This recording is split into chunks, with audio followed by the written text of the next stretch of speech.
You're listening to Kerry Lutz's Financial Survival Network, where you get valuable information you just can't find anywhere else. To thrive in today's trying times, you need the Financial Survival Network, now more than ever. Go to financialsurvivalnetwork.com and get your free newsletter and gift.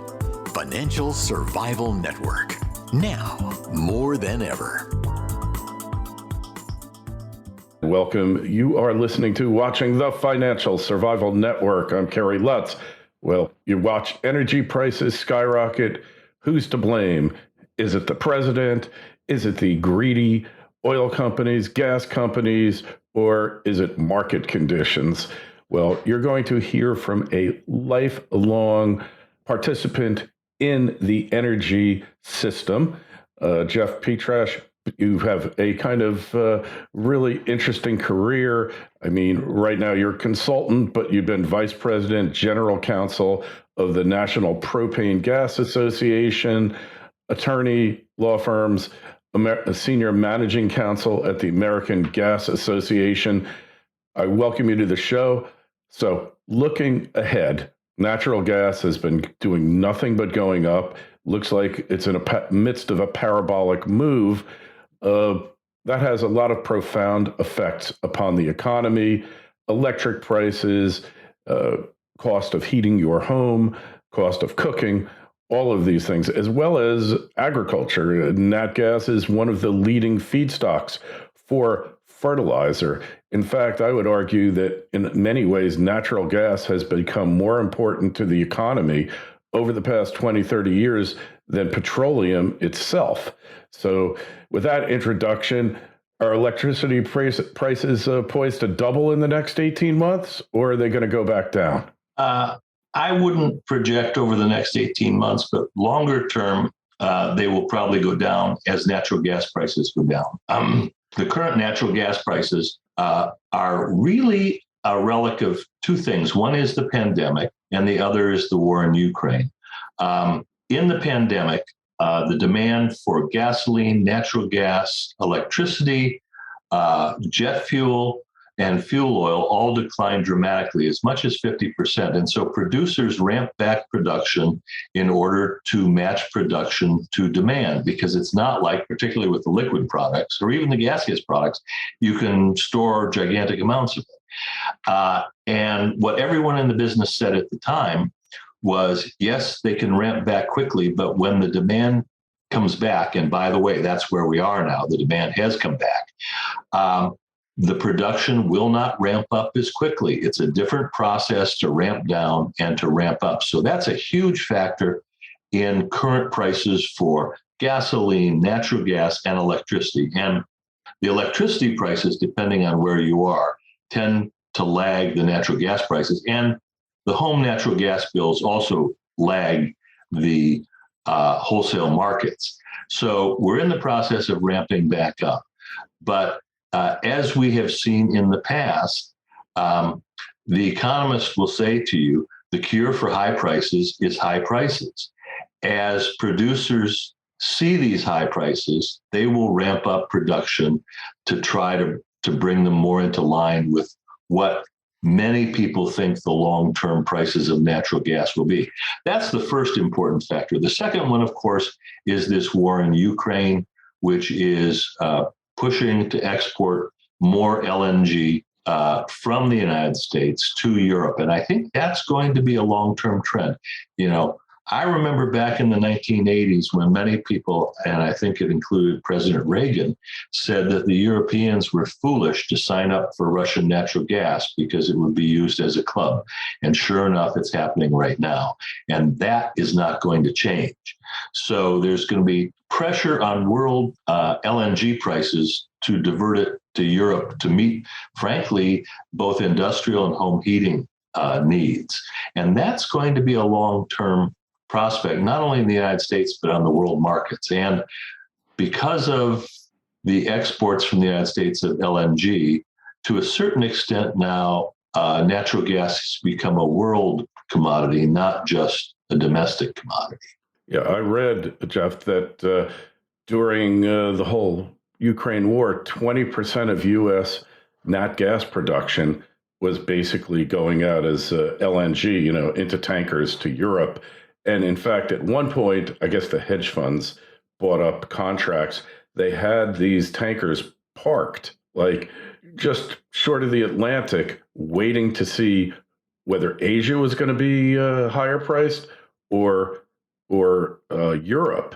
And all this uncertainty, I mean, you're seeing double-digit nat gas prices in Europe threatening to go over $20 MCF. And that has affected the U.S. prices. At one point, we were over $9. Looked like we were heading to 10. Now we're back down around 7.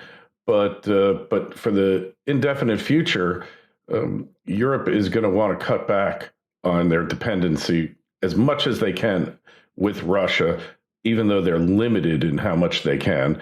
So we could see that demand continue, and maybe they'll be building another nat gas processing plant to enable more exports. Kerry, 2 points on that. One is all of this infrastructure is long lead time to build, whether it's a natural gas export terminal in the United States or a regasification facility in Europe. Those are multi-year projects to do. So this isn't going to be solved anytime soon.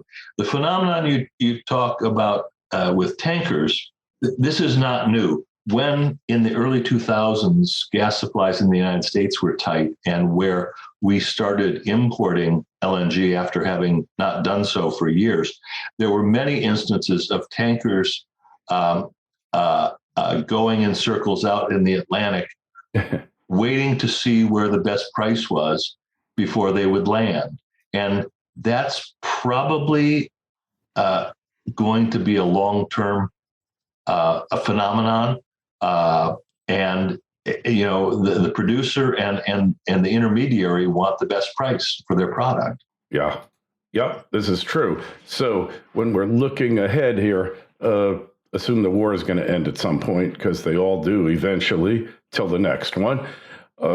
We've got issues in the U.S., this ESG bandwagon, which has tried to divert investment away from so-called fossil fuels to renewables. And this has led to no pipeline developments in the East. New York, New England, Massachusetts suffer from gas shortages. And we see when the winters get really bad in Massachusetts, prices could go up 100-fold, and they start burning crude oil just to keep the old electricity plants running. This is like a real failure in government, isn't it? Well, Kerry, I always trace this. I mean, this is fundamentally a NIMBY issue, not in my backyard, or some people say NOTE, not over there either. And I trace this back to about 1990, when an attempt was made to build a pipeline from Canada down to New York City, and it resulted in huge opposition. That was really the first one. And frankly, the people who did that, the pipeline was ultimately built, but with great difficulty. They taught other people how to do this. So a lot of it is opposition to infrastructure, and that often really is underlain by opposition to fossil fuels entirely. And that is an issue. And I truly believe that there will be a future where we will get most of our energy needs from non-carbon sources, but that future is probably not decades, maybe centuries away. And so there will be a very reduced role for fossil fuels in the United States. But the people who are opposing these projects really are not realistic in understanding that future is very far off. Right now, I talked about long lead time on energy infrastructure. Energy infrastructure is also very long lasting. I mean, we have pipelines operating that have been operating for 100 years. And at this point, where we potentially see a different energy future for America way down the road, we do need to be making hard assessments about does it make sense to today build this particular piece of infrastructure that will be around for 50 years when 40 years down the road, it might not be needed anymore. So that's an appropriate analysis to do. But the knee-jerk opposition to fossil fuels and to energy infrastructure is very unrealistic. And I think almost anybody you talk to in the energy industry will agree with that. And frankly, a number of, I'll say, quote unquote, environmental groups have smart energy people who realize all of this. They realize we can't today have 100% of our electricity from wind and solar, but there could be a day where we will. The other thing I should say, and I did a lot of work in both of my jobs on climate change, is people talk about a carbon-free economy. And to get to climate goals, you don't necessarily, in the end, have to be entirely free of fossil fuels. In fact, there are some very, very hard sectors to decarbonize, and ultimately may not be able to decarbonize them at all. And so in those cases, we would continue to use fossil fuels, but have offsets to offset the carbon emissions. Let me pause there. I put a lot out there. Okay. So basically, we still have to invest in this infrastructure till the day comes when all energy comes from the sun and the wind and geothermal and the tides generation coming from that. Even Elon Musk, the major proponent of the EV, the major producer in the world, has said it's insane to be curtailing incentives or to be curtailing production of fossil fuels. It's the very definition of insanity. I agree with that. And, the very striking example, and you alluded to it, is New England. On multiple days during the year when there isn't enough natural gas in New England, they turn to using fuel oil to generate electricity, which is like burning diesel fuel. And the emissions from that and all the other stuff is terrible. And why haven't we found a solution to that to get New England power generation cleaner? And one of the answers that they've been pursuing is building transmission lines from Canada to bring power from Hydro-Quebec down to New England. And that's been opposed. It was voted down in Maine, a big one. They're proposing one in New York now. That kind of stuff is a help, but it too is generating opposition. And this is a case where the federal government needs to take leadership and override the states so that this can be forced through, because it's the states will never be able to muster the political will. Just like in New York State, they wouldn't need to import, they wouldn't have to worry about pipelines if they just fracked in upstate. It could get rid of the poverty of upstate New York within a couple of years, the way it has in many, many parts of Pennsylvania, right next to it. And it's the same geological formation, the same stratigraphy. Right. There's trillions of cubic feet waiting to be used. And then they go and they shut down Indian Point, which you could agree or disagree with. Nuclear power is as green as it gets, though, in the ESG's twisted view of the world. And now they're going to have to import more electricity from Hydro-Quebec. I just wonder when Hydro-Quebec runs out, when their capacity hits its limit, because everybody's looking to them. Well, the issue on transmission is that transmission siting has historically been grounded in the states, not the federal government. In the Energy Policy Act of 2005, there was an attempt to resolve that by giving the federal government backup transmission siting authority, and the U.S. Court of Appeals for the Fourth Circuit struck that down. More recently, there has been a push to address that, because the best example of this is Minnesota would not allow transmission to be built across Minnesota when it was carrying wind power from North Dakota to Wisconsin. They would say, what do we get out of this other than towers? And that's an issue across the country with electric transmission. But historically, the state siting authority for electric transmission has been the Rubicon that the states will rise up and fight about having the federal government have that authority.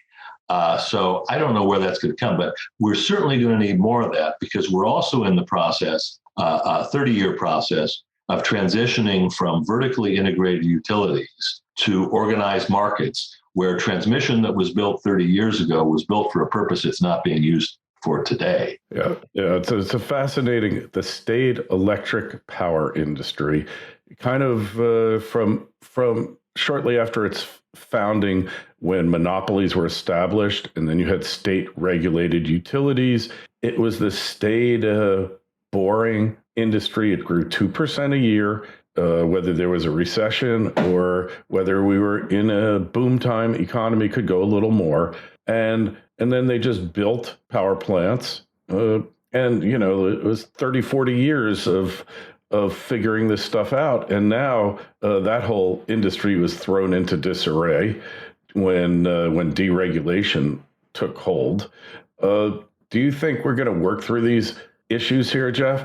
Or are we just going to watch like a state like shut down, brown out, like California in the summer because they just can't get enough energy? Don't just survive, thrive. The Financial Survival Network. Fury Gold Mines is a Canada-focused exploration and development company committed to aggressively growing its scalable, high-grade gold assets with major drill campaigns planned across its 3.5 million ounce portfolio. Fury is led by a management team of proven explorers and developers with a track record of success in advancing and financing project development. Fury Gold Mines is well positioned to create value for investors with low-risk development growth and the potential for a new major discovery. Fury Gold Mines trades on the TSX and NYSE American under the ticker FURY. To learn more, go to furygoldmines.com. That's furygoldmines.com. This is the Financial Survival Network, the information you need to thrive now more than ever. Kerry, that's a really good question. So, you know, I was most directly involved with the transition of the natural gas industry, which began at the Federal Energy Regulatory Commission in 1984 and 1985, and in congressional deregulation of natural gas prices.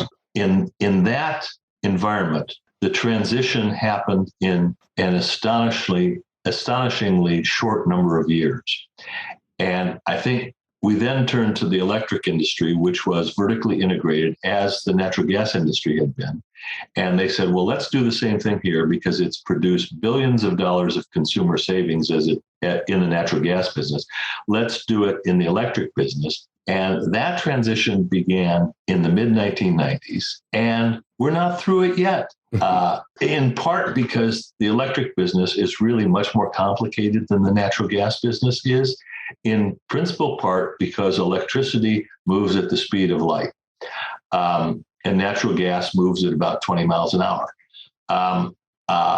And so I think anybody, if you went back to 1995 and said, how long will we be in transition in the electric business? People would say, 5 or 8 years. Well, I mean, so we actually have organized markets operating in New England, New York, the Mid-Atlantic and Midwest, not so much in the South, in California, and kind of not in between. And so you have a patchwork of both industry structure and regulation in the electric industry here 25 years later, with years on before it finally comes to a conclusion. One interesting example of that was in the Federal Energy Regulatory Commission in the early 1990s, when Pat Wood was the chairman, and he came up with an idea called standard market design, which was, here's a market that works. Let's get everybody in the country to organize this way. And the political rebellion was gigantic. The Senate was up in arms, and it became very clear Pat could not be renominated for another term as FERC, principally because of that, because Pat is a really smart, very hardworking guy with the public interest in mind. But standard market design, all the places that did not have a market design said, no, we're not going to do that. So, and then on top of it, besides just the organized market issues, you have the issue that we're transitioning from a world where power was generated by coal to a world where power is being generated by wind and by solar and by biomass and by hydro and, all sorts of other possibilities. So that is going to continue to be a very complex price process. And one of the things I say in all of this is your electric bill that you have today is probably never going to be lower than it is today. It's most likely going to be higher. Yeah, no doubt. No doubt. And see, the shame of it is a complicated business, and most of you out there have no idea how a kilowatt or a 1,000 cubic feet of natural gas get to your house. In fact, you might not even know that you're consuming kilowatts and that you're consuming, thousands of cubic feet of gas. All you know is you pay the bill at the end of the month. Hey, Jeff, really, how many people actually look at their electric bill at the end of the month? I'm probably an anomaly, and I'll bet you are too. Nobody looks at that bill. Nobody understands anything about it. And that's widespread public ignorance, and hot button emotional issues is a horrible way to make public policy. You're quite right about that, Kerry. I actually do look at both my electric and my gas bill, but most people don't. And a lot of people have those on auto pay, so they don't even pay attention to how much it is. And you're quite right in saying that most consumers, even highly educated consumers, are unaware of the trillions of dollars of infrastructure that's behind their gas furnace or that's behind their light bulb. And it is trillions of dollars of infrastructure that has been built over many, many years to make sure that when you turn the thermostat up, the furnace kicks in and generates warmth. And when you turn the light switch on, the bulb goes on. And in many ways, the industry has been way too successful, that they've been so good at maintaining the service and the reliability of service that consumers don't really have any need to know that stuff. And so they don't. I love it. I love it. It's just a lot of fun to watch the ignorance. I mean, I will tell you, I've got an EV. I didn't get it because I'm going to save the world. I like EVs. I like the concept of it. And so then I switched to time of day billing so that I can charge my car at night. And instead of paying 13 cents a kilowatt hour, I pay about 7.5. It's a good deal. I figured out my total savings on my electric bill when I first switched to this. I think it was $2.50 per month. I realized I'm just involved in an intellectual exercise. There's no benefit to any of this brain power, but the average person, short of turning off your air conditioning or turning it up to 80 degrees, you really can't affect your electric consumption. Light bulbs nowadays with LEDs, they take up hardly any electric. The main drivers of electric use, your refrigerator, there's nothing you could do except make it warmer, and then the food's not going to last as long. So you're more or less, this is fixed. You can't do anything about it. Same with your heat cost. Well, and the reason behind that, Kerry, and your car is a good example of this, is that the rates that you pay for daytime and nighttime charging are not terribly different, but the rates that your utility pays for power at those times can be hugely different. In the nighttime, they might pay $3 a megawatt hour, and on a hot day in Miami or New York, in the daytime, they might pay $1,000 a megawatt hour. And so the savings is captured there, but it's not passed on to you as the residential customer because of the smoothing of the rates between the wholesale and retail levels. I also want to make a note on your car. Early on, when EVs were first coming in, I remember going to a presentation that on nuclear power, and they pointed out that if everyone moved from a gasoline or diesel car to an EV, we would need 40 new nuclear plants just to provide that power. And that's something most people don't realize. I have a wonderful photo that I've used in presentations. I was driving to the subway one day and pulled up behind a Chevy Bolt, and the man's license plate, and I took a picture of it, said coal powered.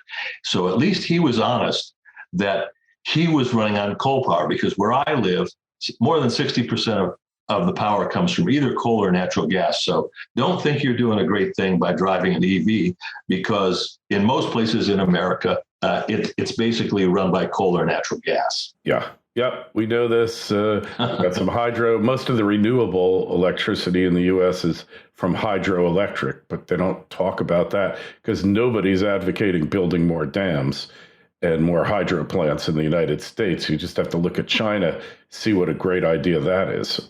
Yeah. But I do have to say that I have been amazed at how California has done with ramping up their wind and their solar. I'm astonished at, in the last 15 years, how much of their power is coming from wind and solar. And so on your EV situation, in the nighttime, if you lived in California, if the rates were designed right, you would pay nothing for power because they give the power away because the turbines are running, but there's no market for it. Yeah, this is true. This is true. So is deregulation the answer for that? I guess we'll save that for the next discussion, but I really appreciate you coming on, explaining this industry, because it's so basic and yet so widely not understood. And so important, because just let the electricity, when the electricity stops, like it did in Texas last winter, the winter before last, the results are catastrophic. People die when this thing doesn't work right. And that's why the governments have got to get more proactive about it, get these pipelines through. But obviously, we got this federalism, the system of federalism, as we've recently heard from the court, and we're just going to have to rely upon it. Maybe education is it. Hey, you've been in lobbying groups, but they're never really about educating the public to why they need this industry to be healthy and productive and moving forward. This is kind of a failure of the industry too, isn't it? Well, it is, but at the retail level, the electric utilities and the gas utilities are state regulated. And in most states, they refuse to allow costs for what they consider marketing. So a utility that wants to go out and explain how this business works risks having those costs disallowed by its regulator, which is frankly a very short-sighted approach. Hey, we need the return of Reddy Kilowatt, right? Reddy, because back then in the 40s or 50s, we had brownouts, blackouts, unreliable, because post-World War II boom took place. Right. And the industry came up with Reddy Kilowatt, and we need Reddy MCF here to get the public to understand that they need to support these policies. Obviously, environmental mitigation, disruption of the environment. I mean, our whole attitude towards that is completely different than when this stuff was built back at the turn of the century, the last century. So our environmental awareness is a whole different level, but we can do it. All right. But we need a consensus to be built. And, you just have to look at California when they had these brownouts and blackouts, and because they won't allow their electric utility to basically earn the necessary return to reinvest in the infrastructure. We got a lot of fires, other problems. Well, we can get into that another time. Really appreciate you coming on. Hey, is there a place? Do we find you just in LinkedIn, Jeff, or is there any? Yes, I'm on LinkedIn. Anybody can find me there. I have thousands of connections, and I find LinkedIn to be very helpful. All right. Well, And thanks for having me, Kerry. I enjoyed it. Hey, likewise. And thanks for helping us get to the bottom of it. Hey, if you got a question for Jeff, shoot me an email, kl@kerrylutz.com. Don't forget, when you're at the site, financialsurvivalnetwork.com, sign up for your free newsletter. Jeff, been a total pleasure. My pleasure, Kerry. Thanks for listening to Kerry Lutz's Financial Survival Network, your solution to today's trying times. For the latest, go to financialsurvivalnetwork.com. Financial Survival Network, now more than ever.